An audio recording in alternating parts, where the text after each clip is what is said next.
Spring was always my jam. It was always my favorite season. I couldn't wait for spring to arrive, especially as a kid, right? You run out still in March wearing shorts. I grew up in Maine, just like Wisconsin. Couldn't wait for that first kind of semi warm day that you could feel the sun's rays, not have to wear your jacket.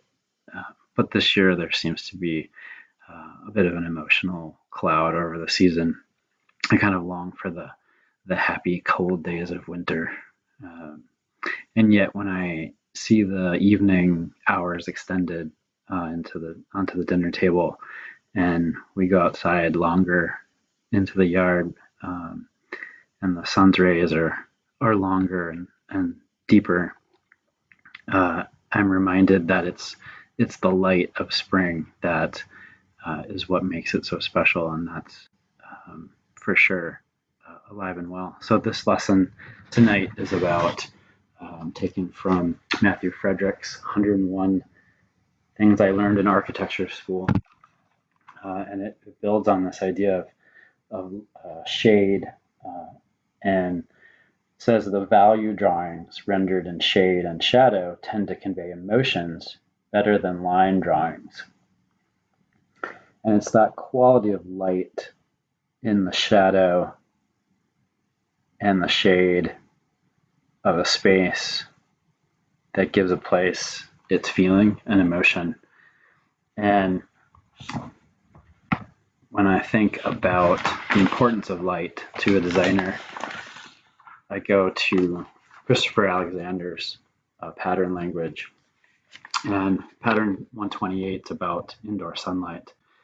It says, according to south-facing outdoors, the building is placed in such a way as to allow the sun to shine directly into it across its gardens. From intimate gradients created by light, you have the idea of the overall distribution of public and private spaces along the light path. This pattern marks those rooms and areas along the intimacy pathway stricken by light. And these spaces need the sunlight the most. They help the place become alive, such that the indoor sunlight can be made to coincide with the rooms and the life inside a place. If the right rooms are facing south, a house is bright and sunny and cheerful. If the wrong rooms are facing south, the house is dark and gloomy. Everyone knows this, but people may forget about it and get confused by other considerations. The fact is that very few things have so much effect on the feeling inside a room as the sun shines into it. If you want to be sure that your house or your building and the rooms in it are wonderful, comfortable places, give this pattern its due. Treat it seriously, cling to it tenaciously, insist upon it. Work with light. Light is your substance as a designer. But light is a very interesting substance. It is both physical, it has particles, and yet it also has energy, as in the form of a wave. So light is both substance and force, material and immaterial. It is up to the designer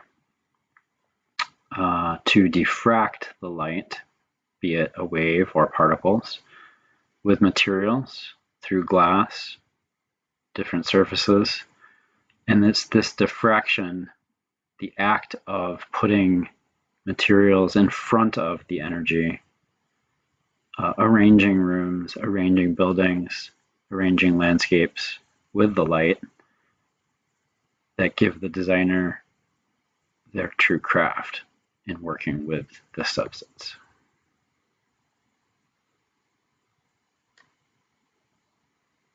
And this is the stuff of feeling in architecture.